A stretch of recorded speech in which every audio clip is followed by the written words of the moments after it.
49편입니다. 49편입니다.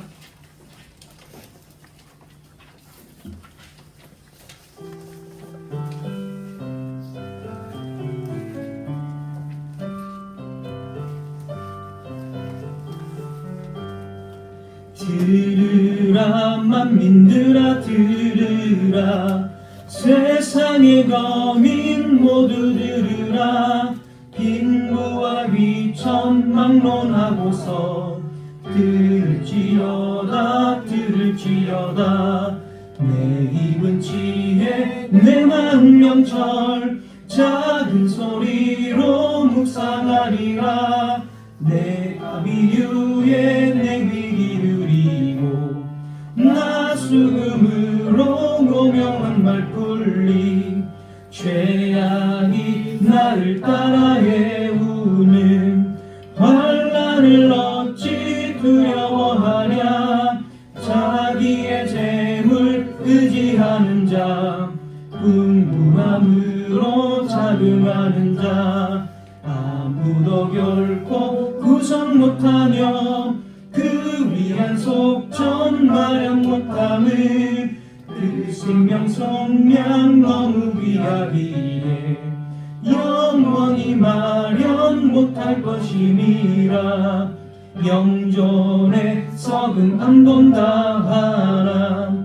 저가보리라 지혜자 죽음 어리석은 자 무지자 망함 저 이제 물남에게 끼치네 속생각 그집 영영이 있고 그 거처 후세 미치리라 해 그들의 고집 자기 이름으로 칭하는도다 자기 이름으로 존귀한 사람 참고치 못해 멸망당하는 짐승같도다 저희의 행위 우매함이나 후대는 그 말 칭찬하리라 양같이 저희 은부에 두니 사망이 저희 목자 되리라 정직한 자가 저희 다스리니 그 아름다운 거처 없어지리. 아멘. 네, 이 시간 우리 마음을 다해서 한번 기도하겠습니다. 하나님 정말 이제 우리의 메시아이신 예수 그리스도만을 붙들고 그분의 완전한 통치 가운데 우리가 그 통치를 신뢰하고 우리 메시아이신 주님을 신뢰하고 그분께 우리의 모든 삶을 맡기며 살아가기를 원합니다. 그렇게 사는 그리스도 안에서 사는 복과 그 즐거움 가운데 회복하며 살게 하옵소서. 우리 자신을 위해서 기도하시고 두 번째 우리 교회를 위해서 다 같이 한번 기도하겠습니다. 기도하시겠습니다. 주여 아버지 하나님 감사합니다. 참으로 우리에게 제시하신 예수 그리스도 정말 하나님 그 예수 그리스도를 고백하며 그분의 완전한 하나님의 나라에 대한 통치와 그 하나님 나라 안에서의 그 보호를 신뢰하며 하나님 그것이 가장 즐거운 일이고 가장 큰 위로이며 하나님 우리의 정말 확신임을 아버지 깨닫습니다. 하나님 아버지 정말 그리스도 안에서의 그 복을 즐거워하게 하여 주시옵소서. 내 안에 다른 어떤 것도 신뢰하지 않도록 나 자신을 또 어떤 피조물도 어떤 물질도 하나님 정말 신뢰하지 않고 정말 모든 만물의 주관자이시며 절대적인 권력까지도 다 하나님의 손 안에 있는 그 막대기처럼 사용하시는 예수 그리스도를 하나님 신뢰하고 우리의 삶을 다 맡기기를 원합니다. 모든 삶 속에서 주여 하나님 주인 되어주시고 나의 모든 삶을 하나님의 의의 통치로 하나님 정말 인도하여 주옵소서. 그 의의 통치에 순복하고 순종하며 즐거워할 수 있도록 하나님 나를 변화시키시고 나를 인도하여 주시옵소서. 하나님 우리 교회를 위해서 기도하오니 하나님 이 교회를 붙들어 주옵소서. 정말 이 교회를 통해서 하나님의 백성들을 모으시고 보존하시고 더 많은 하나님의 백성들이 구원함을 누리고 하나님 나라의 복을 누리게 하시고 성도의 교제가 날마다 정말 진실로 넘치고 성령 안에서 하나 되고 화합할 수 있는 우리 교회가 되기를 원합니다. 욕심을 내려놓고 또 이기적인 모든 마음들을 다 내려놓고 오직 하나님께 순종하며 세워가는 우리 교회가 되도록 하나님 도와주시옵소서. 우리의 주인 되시는 우리 하나님 아버지 우리 삼위일체 하나님께서 주인 되시고 통치하여 주시옵소서. 우리 두 번째로 언약의 가정을 위해서 하나님 가정 가운데 모든 어려움을 주께서 해결하시고 정말 주님만을 더 의지하는 가정들이 다 되도록 특별히 정말 언약의 가정을 더 견고하게 세워나갈 수 있도록, 그래서 하나님 나라의 복이 가정 가운데서도 흘러들어가고 또 자녀들 가운데서도 하나님의 나라의 복을 맛보고 즐거워할 수 있는 그런 믿음의 가정, 언약의 가정으로 우리를 삼아달라고 가정을 위해서 다 같이 한번 기도하시겠습니다. 주여 아버지 하나님, 가정을 위해서 기도합니다. 하나님께서 세우신 가정 참으로 내 힘과 아버지 내 지식이 아니라 정말로 정말 주님께서 주신 그 복음으로 하나님의 지혜로 십자가의 그 죽음과 부활의 그 지혜를 가지고 가정을 다스리고 하나님의 통치를 실현시키기를 원합니다. 하나님 아버지, 이기적이고 정말 죄악된 욕망을 다 내려놓고 정말 하나님 정말 주께 헌신하는 가정, 정말 주님께서 통치하시고 주님이 주인 되어 주시는 그러한 가정으로 만들기를 원합니다. 견고하게 세워지기를 원합니다. 악한 사단 마귀 정말 아버지 세상에 그러한 풍조들이 가정을 공격하고 가정을 무너뜨리려고 할 때 정말 우리는 더 힘차게 주의 말씀을 붙들고 기도함으로써 그러한 공격들을 물리치고 정말 예수님 안에서 정말 성경적인 그러한 가정이 다 세워질 수 있도록 하나님 도와주옵소서. 부모로서의 위치를, 부모로서의 그 직무를, 자녀를 훈계하고 자녀를 말씀으로 다스리는 그 부모의 직무를 유기하지 않고 최선을 다해서 가르치고 가정을 정말 아버지 세울 수 있도록 우리 자녀들은 하나님의 말씀에 순종하는 것이 곧 부모의 말씀에 순종한다는 것을 깨닫고 부모를 하나님처럼 섬기며 부모님께 복종하는 우리의 자녀들이 다 될 수 있도록 하나님 도와주옵소서. 세상적인 모든 가르침들을 아버지 주께서 막아주시고 정말 성경적인 그런 언약의 가정들로 더 번성하고 세워질 수 있도록 모든 가족들이 다 주님 앞에 돌아오고 주님을 찬양하는 가정 될 수 있도록 하나님의 역사여 주시옵소서. 하나님 아버지 감사합니다. 주일 예배를 정말 예배의 자리로 불러주셔서 삼위 하나님의 영광이 무엇인지를 깨닫고 정말 그리스도 안에서 사는 법이 정말 무엇인지를 깨닫고 그리스도 안에서 사는 그 복을 다시 한번 붙들게 하시니 감사합니다. 주신 말씀을 더 붙잡고 삶 속에서 실천하고 전생애를 주님께 의탁하고 순종하는 우리의 삶이 되게 하여 주옵소서. 나를 통해서 더 많은 사람들이 복음을 바르게 전해드릴 수 있도록, 나를 통해서 하나님의 나라가 더 확장될 수 있도록 도와주시옵소서. 이 시간 또 두 번째 복음의 교리가 무엇인지를 말씀을 듣습니다. 우리에게 주어진 이 구원이, 예수 그리스도 안에서 주어진 이 구원이 얼마나 위대하고 경이로운 사실인 것, 경이로운 것인지를 깨닫게 하시고 더욱더 감사와 충성을 다하는 우리 모두가 되게 하여 주옵소서. 감사드리며 예수 그리스도 이름으로 기도드리옵나이다. 아멘. 네, 우리 heidelberg 요리문답 제 5주일 15문입니다. 오늘 5주일의 마지막 문답 15문답입니다.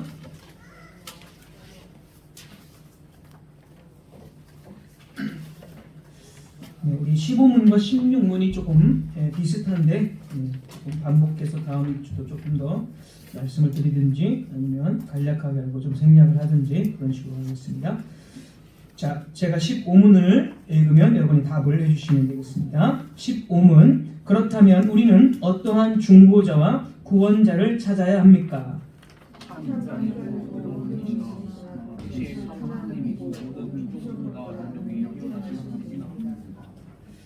네, 오늘 15문 참된 중보자에 대해서 말씀을 드리겠습니다. 우리가 사는 이 세상은 혼란스럽습니다. 수많은 전쟁의 난민들이 발생하고 있고 쉴 곳을 찾지 못하고 있습니다. 여러 나라에서 여전히 전쟁이 진행되고 있고 많은 사람들이 불안과 또 죽음의 위기에 처해 있고 많은 사상자들이 발생을 하고 있습니다. 또 아직도 굶고 있는, 기아에 허덕이는 수많은 사람들이 있습니다. 이렇게 전쟁과 기근을 겪고 있는 나라들뿐만이 아니라 풍요로운 나라들도 여전히 혼란스러운 것은 마찬가지입니다. 수많은 범죄와 불평등과 부도덕이 만연하고 또 컴퓨터와 휴대전화의 발달로 사람들과의 대화가 줄어들고 인간성이 좀 더 말살되어져 가고 있습니다. 왜 이렇게 세상이 혼란스럽습니까? 이 모든 문제들이 발생한 근본적인 이유는 무엇입니까? 처음 인류의 타락은 우리가 삶에서 직면하는 모든 고통과 혼란의 근본 원인입니다. 타락 이후로 인간은 죽음의 지배 아래에서 제한된 자원을 가지고 제한된 삶을 살아야 했습니다. 그러나 이제 하나님께서는 인간이 그런 죽음의 지배 아래에서 벗어나는 길을 또한 제시해 주셨습니다. 몇 주 동안 우리는 죄를 위해서 반드시 죄의 값을 치러야 한다라는 말씀을 들었습니다. 비록 우리가 죄의 값을 치를 수 없을지라도 하나님께서는 자비로 당신의 구원의 길을 제시해 주셨습니다. 오늘 15문답은 참되고 의로운 사람이시고 참 하나님이신 중보자에 의해서만 바로 이 구원이 성취될 수 있다라고 말합니다. 오늘 우리는 그 중보자의 자격에 대해서 그리고 그 중보자가 누구인지에 대해서 생각을 해볼 것입니다. 15문의 질문, 어떤 중보자와 구원자를 찾아야 합니까? 여기서 이제 중보자와 구원자는 같은 것으로 보시면 되겠습니다. 자, 이 중보자라는 말은 중재자라는 뜻입니다. 이전에 벨기에 신앙고백서도 이런 중보자가 대해서 말씀을 드린 적이 있습니다. 중재자. 예를 들어서 이 테러리스트들이 비행기를 납치하거나 어떤 그 건물들을 점거하고 거기서 이제 인질들을 붙잡았을 때 중재자들, 이제 협상가들 이런 사람들이 있는데 이런 중재자들이 정부와 그리고 테러리스트들을 중간에서 이제 협상을 제안을 합니다.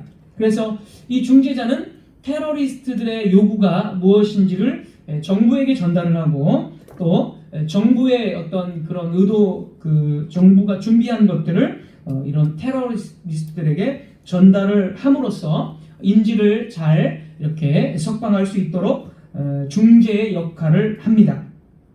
이런 것이 이제 중재자의 역할입니다.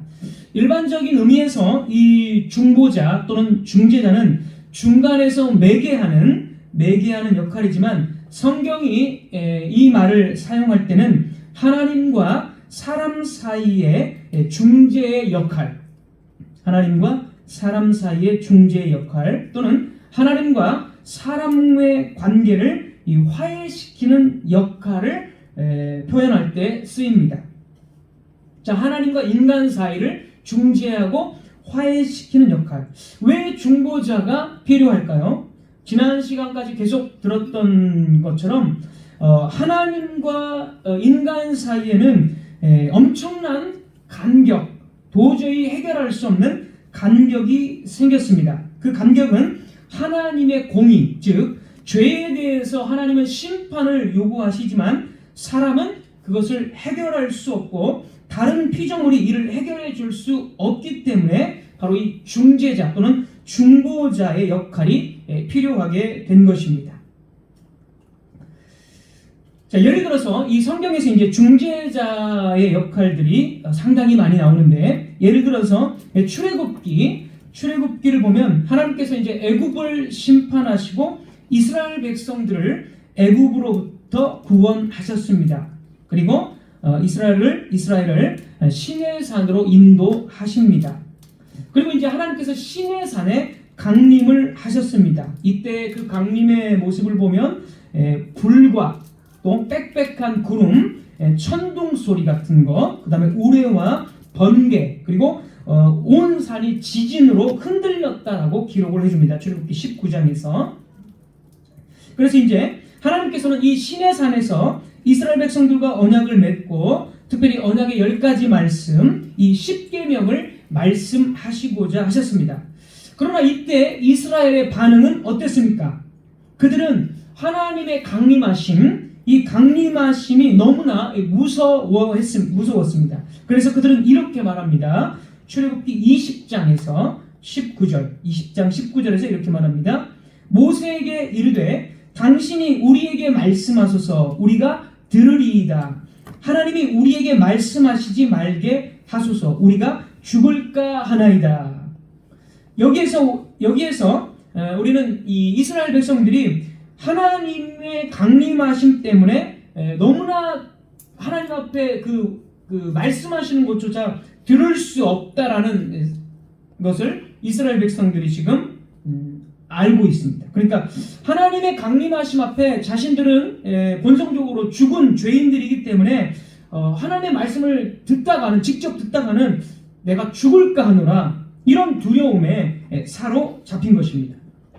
그래서 그들은 하나님의 말씀을 대신 전달해줄 중재자 또는 중보자로서 모세를 통해서 듣기를 원했던 것입니다. 이런 것이 바로 중재자, 중보자의 역할입니다. 자, 두 번째 예가 더 이제 확실하게 나와 있는데, 두 번째 이 출애굽기 예에서 이제 모세가 시내산 꼭대기로 올라갑니다. 그럴 때 이스라엘 백성들은 산 아래에 있게 됩니다. 그런데 이제 모세가 꼭대기에서 하나님을 만나고 그 말씀을 받아오려고 할 때에 상당히 오랜 시간이 걸리고 시간이 좀 지체됩니다. 그러니까 이제 산 아래에 있던 이스라엘 백성들은 기다리지 못하고 당시 이제 아론에게 자신들을 위해서 신을 만들어서 이 신이 바로 가나안으로 인도하게 해달라고 아론에게 이야기를 합니다.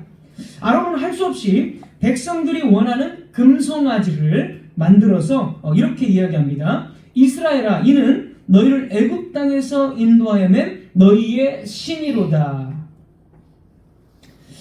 아론은 금송아지 앞에 제단을 쌓았고 백성들은 이제 제물을 드리면서 금송아지를 예배했습니다. 하나님께서는 이렇게 우상 숭배를 하는 이스라엘 백성들을 전부 진멸시키고 대신에 모세 너를 큰 민족으로 만드시겠다고 말씀을 하십니다. 그럴 때에 이제 모세가 나서기 시작합니다. 모세는 지금 하나님과 이스라엘 백성들과의 관계가 지금 원수 관계, 깨어진 관계가 되어버렸습니다. 그래서 이 모세는 하나님과 이스라엘 백성들을 중재하는 역할을 합니다. 출애굽기 32장 11절에서 12절입니다. 출애굽기 32장 11절 12절 제가 읽겠습니다. 모세가 그의 하나님 여호와께 구하여 이르되 여호와여, 어찌하여 그 큰 권능과 강한 손으로 애굽 땅에서 인도하여 내신 주의 백성에게 진노하시나이까. 12절 어찌하여 애굽 사람들이 이르기를 여호와가 자기의 백성을 산에서 죽이고 지면에서 진멸하려는 악한 의도로 인도해 내었다고 말하게 하시려 하나이까. 주의 맹렬한 노를 그치시고 뜻을 돌이키사 주의 백성에게 이 화를 내리지 마옵소서.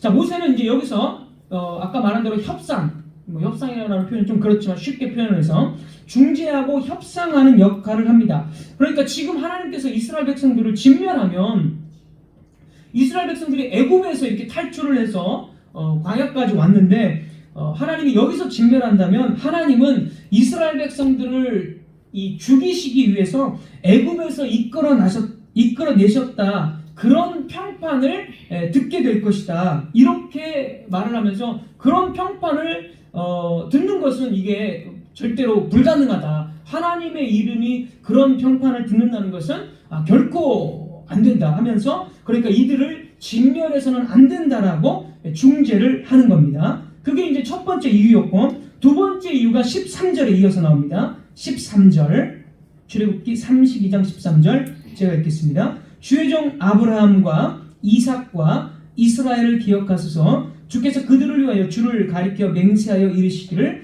내가 너희의 자손을 하늘의 별처럼 많게 하고 내가 허락한 이 온 땅을 너희의 자손에게 주어 영원한 기업이 되게 하리라 하셨나이다.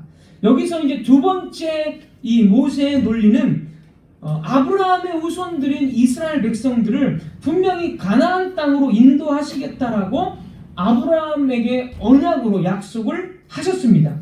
그런데 가나안 땅에 들어가지도 못하고 지금 이 광야에서 죽게 된다면은 하나님은 지금 약속을 안 지키는 언약을 지금 맹세하신 언약인데 그것을 안 지키는 하나님이 아니겠는가 하면서 그렇게 해서는 안 된다, 그 뜻을 돌이켜달라고 역시 협상하면서 중재를 합니다.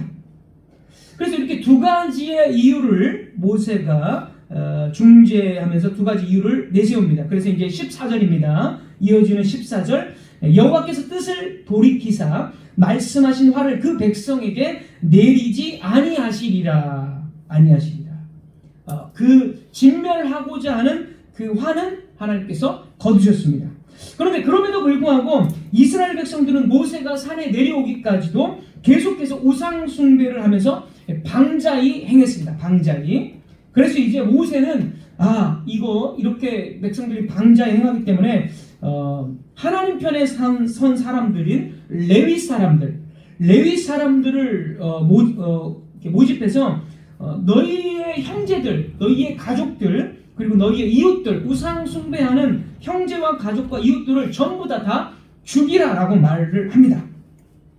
그래서 우상 숭배하는 사람들이 가족이고 또 이웃일지라도 이 레위 사람들은 아주 용감하게 모세의 말에 순종해서 허리에 칼을 차고 우상 숭배하는 사람들을 다 처단을 합니다. 그래서 이때 약 3,000명의 사람들이 죽습니다.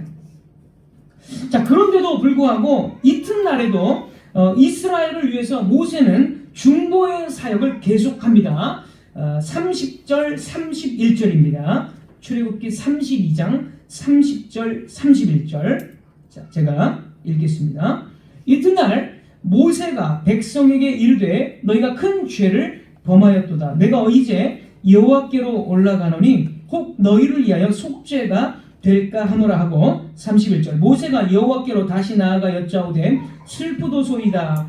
이 백성이 자기들을 위하여 금신을 만들어 싸우니 큰 범죄를 범하였나이다. 계속해서 이스라엘 백성들의 죄를 대신 회개하면서 지금 하나님께 용서해 달라고 계속 기도를 드립니다. 아마도 하나님께서 좀 부분적으로 그 진노 전멸하는 것, 전멸시키는 그 진노까지는 멈추셨지만은 계속해서 하나님은 지금 이스라엘을 향해서 지금 진노하고 계시는 중입니다. 전멸시키지는 않았지만 거기서는 돌이키셨지만 이렇게 속죄의 기도를 드리고 이제 32절 이렇게 말합니다. 여기서 이제 상당히 중요합니다. 출애굽기 32장이죠. 2장 32절입니다. 모세가 이제 이렇게 말합니다. 그러나 이제 그들의 죄를 사하시옵소서. 그렇지 아니하시오면 원하건대 주께서 기록하신 책에서 내 이름을 지워버려 주옵소서. 여기서 모세는 그들을 용서해 주기만 한다면 자기 자신이 완전히 하나님의 은혜에 차단돼서 하나님의 백성이 아닌, 그러니까 완전히 생명 가운데 이탈되는 그러한 그 죽음, 영원한 진노를 자기가 받아도 자기가 감수하겠다. 이게 그 말입니다. 주께서 기록하신 책에서 내 이름을 지워도 된다는 것은 이 백성을 용서해 주시기 위해서 그것도 필요하다면 내가 그것을 기꺼이 감수하겠다는 건데, 이것은 자기 자신이 하나님의 진노를 받아서 완전히 하나님과 분리되는 그런 형벌까지도 내가 받겠다라고 하나님께 탄원을 하는 것입니다. 자, 이렇게 모세의 제안에 이제 하나님의 말씀이 33절입니다. 계속 이어서 나옵니다. 33절 여호와께서 모세에게 이르시되 누구든지 내게 범죄하면 내가 내 책에서 그를 지워버리리라. 그러니까 범죄한 그 자를 하나님께서 지워버리는 거지 모세 너를 내 생명의 책에서 지워버리는 것이 아니라는 거죠. 범죄한 이스라엘 그들이 하나님의 심판, 진노를 받아야 된다는 것입니다.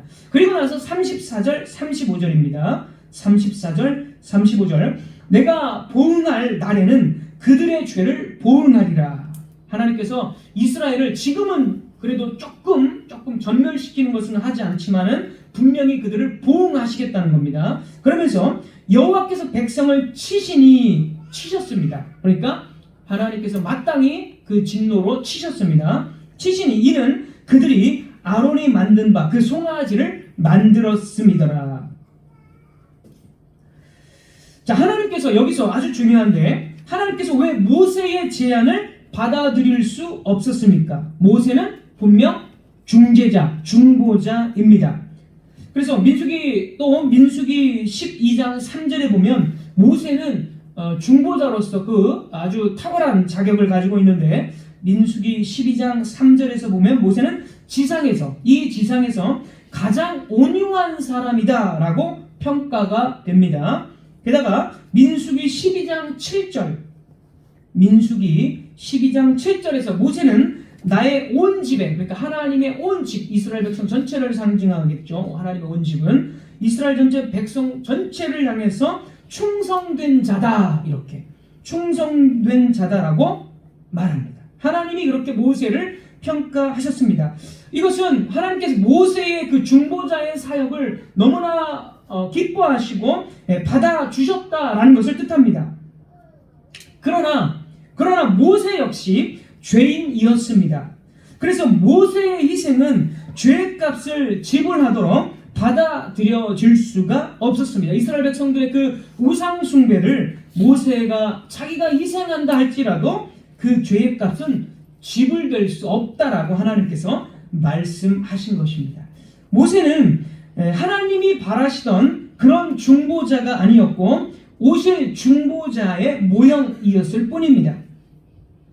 자, 그래서 우리는 이 15문답에서 우리가 찾아야 할 그런 중보자의 자격을 봅니다. 중보자는 참 사람이어야 합니다. 중보자가 반드시 참 사람이어야 한다는 것은 이전 시간에 살펴보았듯이 하나님의 공의가 요구하는 바, 그러니까 천사라든지 다른 어떤 피조물이 될 수 없다라고 우리는 이전에 배웠습니다. 그러면서 우리 15문답에서는 하나 더 추가적으로 이 설명을 다는데, 그것은 사람이긴 사람이지만 반드시 의로운 사람이 되어야 한다는 것입니다. 왜 의로운 사람이어야 됩니까?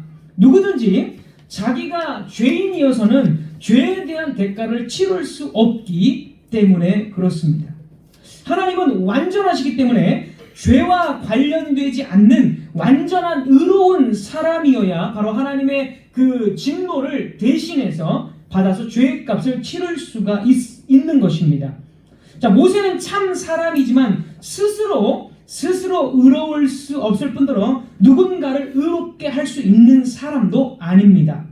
게다가 모세는 하나님의 진노를 결코 짊어질 수가 없습니다. 그래서 15문답은 모든 피조물보다 능력이 뛰어나신 분이어야 한다라고 고백을 합니다. 모든 피조물보다 뛰어난 분, 그리고 참 하나님이시어야 한다라고 중보자의 자격을 말하는 것입니다. 하나님의 진노는 어떤 사람도 짊어질 수 없기 때문에 모세가 될 수 없는 것입니다. 그래서 성경에서 말하는 가장 탁월하고 겸손하고 가장 충성된 자라고 평가를 받은 모세이지만 그가 중보자의 자격이 될 수 없다면 이 세상의 어느 누구도 일반 인간은 중보자가 될 수 없다는 것을 뜻합니다. 자, 그러나 하나님께서는 우리를 위한 구원의 길을 정하셨습니다. 하나님께서는 당신의 영원한 경륜 안에서 당신의 율법을 만족시키고 우리의 죄값을 지불하실 중보자를 보내주셨습니다. 두 번째, 우리의 중보자는 예수 그리스도이십니다. 예수 그리스도. 자, 지극히 높으신 하나님은 한 분 하나님 안에는 성부, 성자, 성령의 세 위격을 가지신 삼위일체 하나님이십니다. 한 분 안에 성부, 성자, 성령으로 세 위격으로 존재하십니다. 하나님은. 그래서 삼위일체 하나님이십니다. 자, 이 하나님의 세 위격은 영원전부터 함께 계셨습니다. 그런데 이 삼위 하나님에서 두 번째 위격, 바로 성자 예수님께서는 하나님의 구속의 때에 성령으로 잉태되시고 동정녀 마리아에게서 태어나셨습니다. 그러니까 참 하나님이시지만 우리와 같이 혈육을 입고 인간의 인성을 취하신 것입니다. 그러나 예수님께서는 하나님이시기 때문에 죄가 없으신 분입니다. 예수님의 지상 사역 내내 유아 때든 또는 10대에서든 또는 성인이 되고 난 뒤에든 예수님께서는 하나님의 계명을 어긴 적이 단 한 번도 없고 죄된 생각을 단 한 번도 하신 적이 없습니다. 오히려 항상 하나님의 뜻을 생각하셨고 완전한 순종으로 하나님께 순종의 삶을 사셨습니다. 그분은 친히 내 양식은 나를 보내신 분의 뜻을 행하는 것이다 라고 말씀을 하셨고 항상 거룩하셨고 의로우셨고 죄가 없으셨습니다. 그분은 결코 하나님께 빚진 적이 없으셨습니다. 빚진 적이 없으십니다. 그러므로 바로 이 의로우신 하나님이신 또 참 인간이신 예수님께서 우리의 죄값을 치를 수 있다라는 것입니다. 성경 곳곳에서는 예수님께서 우리의 참 중보자로서 우리의 죄를 짊어지셨음을 밝힙니다. 대표적으로 어떻게 예수님께서 우리의 죄를 짊어지셨는지 대표적으로 마태복음 3장 13절에서 15절입니다. 마태복음 3장 13절에서 15절. 예수님께서 이제 세례를 받으러 세례 요한에게 가십니다. 13절. 이때에 예수께서 갈릴리로부터 요단강에 이르러 요한에게 세례를 받으려 하시니 14절. 요한이 말려 이르되 내가 당신에게서 세례를 받아야 할 터인데 당신이 내게로 오시나이까. 15절. 예수께서 대답하여 이르시되 이제 허락하라. 우리가 이와 같이 하여 모든 의를 이루는 것이 합당하니라 하시니 이에 요한이 허락하는지라. 자, 이 요한은 예수님께서 세례를 받으실 필요가 없다라는 것을 잘 알았습니다. 요한이 주는 세례는 분명히 죄사함의 세례입니다. 그러나 주님은 죄가 없으시다라는 사실을 요한은 알았기 때문에 자기에게 세례 받으러 오신 예수님을 거절을 했습니다. 자, 그런데 이제 이 본문에서 주님께서 세례를 받으신다라는 것은 무슨 뜻입니까? 분명히 요한이 생각한 그대로 예수님은 우리와 다릅니다. 우리는 죄가 있어서 죄사함의 세례를 분명히 받는 것이지만 예수님께서는 전혀 죄가 없으시기 때문에 예수님의 세례는 똑같이 요한에게 받았을지라도 그 세례는 죄사함의 세례가 절대 아닙니다. 자, 주님과 우리의 차이를 생각해 보십시오. 예수님께서는 우리들에게 우리의 죄를 용서해 달라고 그렇게 주기도문에서 우리의 죄를 용서해 달라는 기도를 하도록 가르쳐 주셨습니다. 그러나 예수님께서는 자기 스스로 한 번도 회개의 기도를 한다든지 나의 죄를 또는 우리의 죄를 사하여 달라고 기도하신 적이 단 한 번도 없으십니다. 왜냐하면 주님은 죄가 없으시기 때문입니다. 그래서 예수님께서는 처음부터 우리 인간들의 죄에 대해서만 말씀을 하셨지 한 번도 자신의 죄에 대해서는 말씀을 하신 적이 없습니다. 따라서 예수님께서 세례 요한에게 이 세례를 받으러 오신 것은 죄사함의 세례가 아니라 이제 우리가 아까 읽은 대로 15절입니다. 15절. 예수님께서 세례를 받으시러 오신 이유는 15절에 나와 있는 대로 이제 허락하라. 우리가 이와 같이 하여 모든 의를 이루는 것이 합당하니라.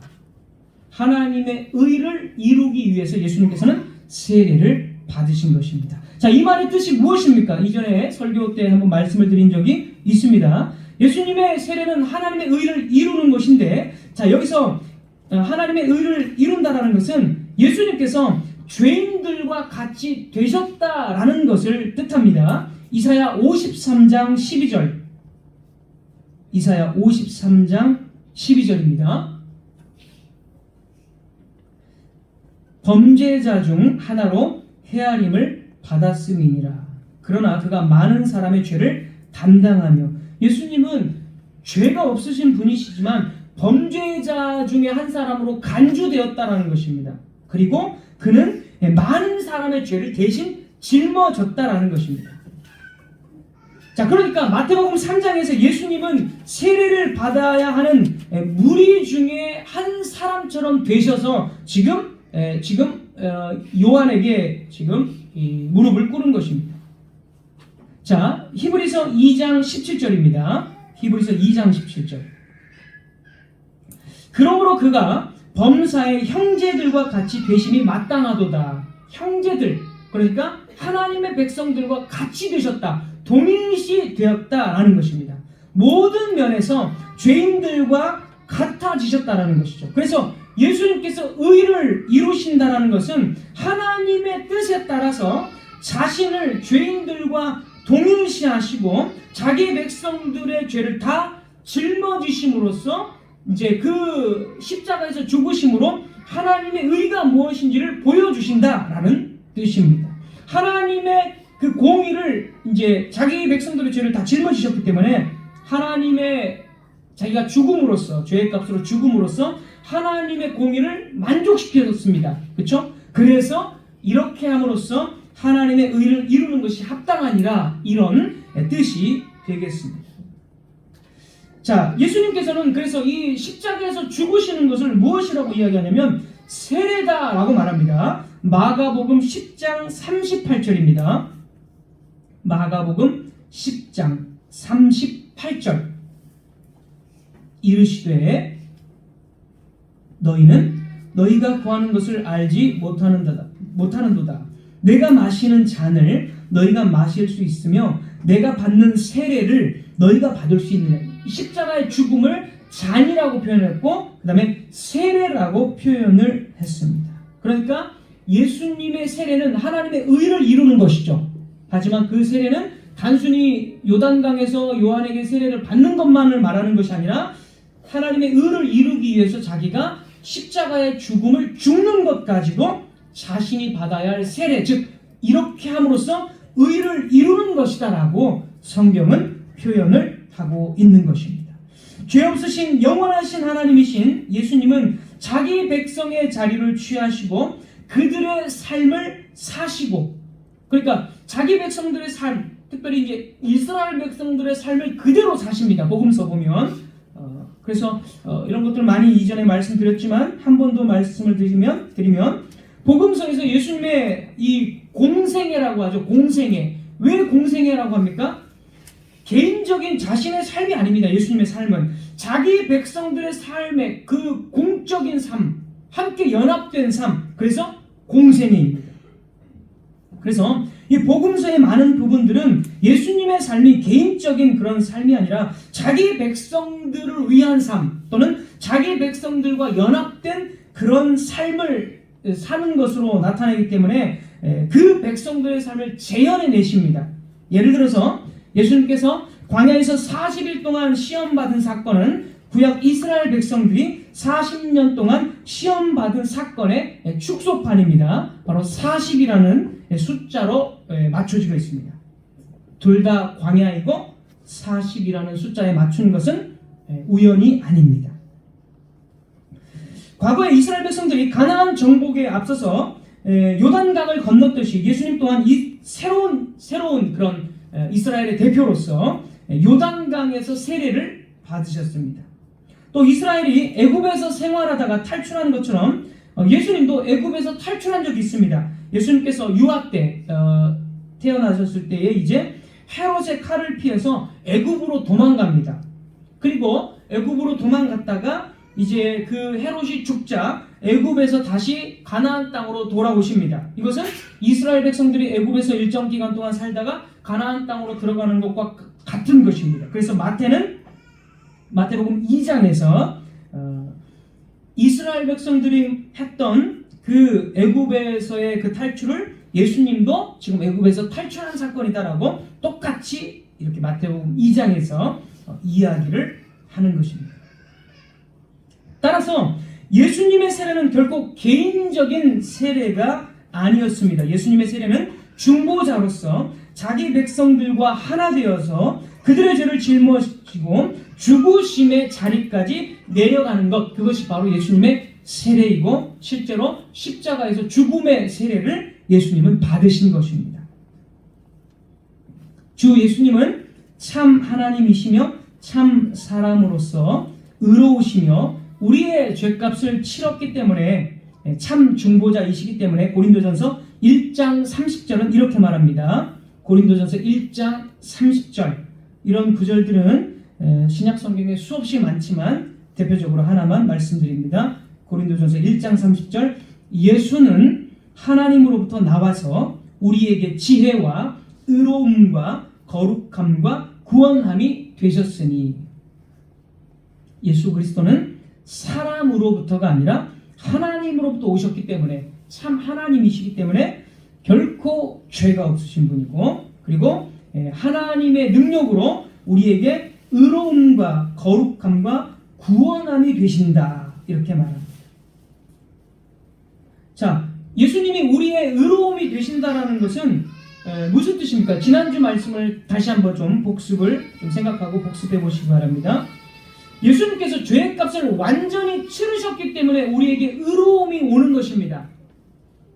지난주에 우르시누스의 글을 제가 인용하면서 일반적인 사람이 죄의 값을 치러봤자 단지 그것은 심판을 당하는 거지 죄의 값을 결코 치르지 못한다라고 말씀을 드렸습니다. 왜냐하면 그 사람이 죄의 값을 치렀다면 하나님의 공의가 만족된 것입니다. 자, 하나님의 공의가 만족된다면 하나님은 공의로우신 분이기 때문에 하나님의 공의를 만족시킨 그 사람을 어떻게 해야 되죠? 다시 구원하시고 의롭게 만드셔야 됩니다. 그게 하나님의 공의입니다. 그러나 일반적인 어떤 사람도 죄의 값을 치름으로 죽어서 죄의 값을 치른 것이 아니라 단지 그냥 심판당한 것이기 때문에 어느 누구도 의로운 사람, 자기 스스로 의로운 사람은 단 한 명도 없습니다. 그래서 그 사람이 죽었어도 그래서 지금 하나님의 심판을 받고 있어도 그 사람의 상태는 여전히 마귀와 같은 상태이기 때문에 하나님의 공의는 만족되지 않았다라는 것을 뜻합니다. 이게 이제 지난 시간에 조금 어렵지만 그게 이제 우르시누스가 말한 논리입니다. 그런데 예수님께서 죄값을 완벽히 치렀다는 증거는 무엇입니까? 우리가 의로워졌다. 완전히 죄값을 치렀기 때문에 하나님의 공의가 만족되었고 하나님의 공의가 만족됐다면 하나님의 공의는 만족된 그 사람에게는 의롭다라고 인정해 주셔야 됩니다. 그게 하나님의 공의입니다. 따라서 예수님으로 인해서 우리가 의로움을 얻었다면 예수님께서 죽으신 죄값은 완벽하게 하나님의 공의를 만족시키고 치렀다라는 것을 뜻하는 것입니다. 예수님은 확실하게 그 죄의 값을 치른 것입니다. 그러므로 디모데전서 2장 5절 하나님은 한 분이시요 또 하나님과 사람 사이의 중보도 한 분이시니 곧 사람이신 그리스도 예수라. 예수님만이 우리의 중보자이십니다. 히브리서에는 이런 표현들이 상당히 많은데 조금 다양한 표현으로 사용을 합니다. 히브리서 8장 6절은 더 좋은 언약의 중보. 히브리서 9장 15절은 그리스도를 새 언약의 중보 이렇게 표현하고 히브리서 12장 24절도 역시 그리스도를 새 언약의 중보자다라고 표현을 합니다. 우리는 성경 그대로 바로 이 예수 그리스도에 대해서 고백을 합니다. 이렇게 성경에 기록된 대로 우리의 중보자이신 예수 그리스도를 고백하는 이유는 우리 죄값을 지불하실 중보자를 우리 마음대로 상상해서 고백해서는 안 되기 때문입니다. 정확하게 우리가 의로움을 받은 것이 확실하다면 예수 그리스도는 우리의 죄값을 치른 중보자가 확실한 것입니다. 그래서 우리는 우리 마음에 상상하는 대로 중보자를 고백해서는 안 됩니다. 하나님께서 친히 지옥의 영원한 고통에서 우리 무가치한 자들을 구원하기 위해서 중보자를 제시하셨습니다. 그 중보자는 고린도전서 1장 30절에 나와 있는 대로 하나님의 말씀 그대로 예수 그리스도이십니다. 그래서 하나님 외에 예수 그리스도 외에 어떤 누구도 죄를 사하실 수가 없습니다. 하나님께서 인간에게 공의를 요구하실 때 그것은 처음부터 바로 바로 예수 그리스도의 대속을 이미 작정하시고 말씀을 하신 것입니다. 그래서 우리는 그 중보자를 자유주의 신학자들 또는 자유주의의 노선을 따라 신앙생활하는 사람들처럼 고백해서는 안 됩니다. 이 자유주의 신학은 예수님을 가장 도덕적이고 가장 이상적인 인간이라는 사실에 초점을 맞춥니다. 그래서 대속의 교리, 완전한 값을 치르신 중보자 예수 그리스도는 이 자유주의 신학에는 없습니다. 그러나 여러분, 예수님께서 인성을 입은 것, 인간이 되신 것은 사실이지만, 그러나 예수님께서 인간이신만을 강조하고 참된 하나님의 공의를 만족시킨 중보자, 그 중보자를 이야기하지 않는 이런 자유주의 신학에는 예수님이 모범이 되어지고 예수님이 우리의 친구가 될 수는 있을지 몰라도 참된 중보자는 될 수가 없습니다. 그렇다면 그 자유주의 신학, 그 신앙 안에서는 구원이 없는 것입니다. 복음주의 진영에서는 예수님의 중보자 되심은 전혀 가르치지 않고 또 중요하지도 않고 단지 예수님을 천국 가게 하는 분 또는 능력 있고 축복과 번영을 주시는 분 또는 인간의 마음을 치유하시는 것으로 강조를 합니다. 이런 인본주의적 가르침은 역시 우리를 참된 신앙에서 멀어지도록 하는 것입니다. 참된 신앙이 무엇인지를 전혀 알지 못하게 하는 것입니다. 말씀을 맺도록 하겠습니다. 사랑하는 성도 여러분, 우리는 파산된 세상 가운데 살고 있습니다. 죄와 그 모든 결과들은 우리 주변에 있습니다. 여러 나라들은 여전히 전쟁 중에 있고 가정이 위태로워지고 사회에서는 더욱 고독감을 느낍니다. 불안과 스트레스가 우리를 압도합니다. 이 말은 우리에게 중보자가 필요하다는 사실을 깨닫게 합니다. 우리와 같이 사람이 되셔서 우리가 당한 모든 고난과 핍박들을 다 당하셔서 우리를 구원하실 뿐만이 아니라 우리를 지금도 긍휼히 여기실 수 있는 분, 우리가 믿고 고백하는 주 예수님이야말로 참으로 진정한 우리의 중보자이십니다. 그분은 참 사람이면서 진실로 의로우시고 모든 피조물보다 큰 능력을 소유하신 참 하나님이십니다. 기도하겠습니다.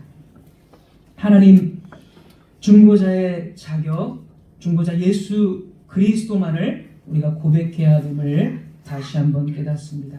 참으로 우리를 구원하실 뿐만이 아니라 변호하시고 통치하시고 모든 어려움 속에서도 우리를 위해 간구하시고 또 긍휼히 여겨주시는 예수 그리스도, 그분이 우리의 중보자입니다. 그분께만 우리의 신뢰를 두고 우리의 구원을, 우리의 전 삶을 드리기를 원합니다.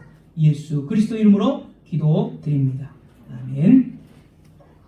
우리 구주 예수 그리스도의 은혜와 아버지 하나님의 무한하신 사랑과 성령의 교통하심이 이제로부터 영원까지 함께 있을지어다. 아멘.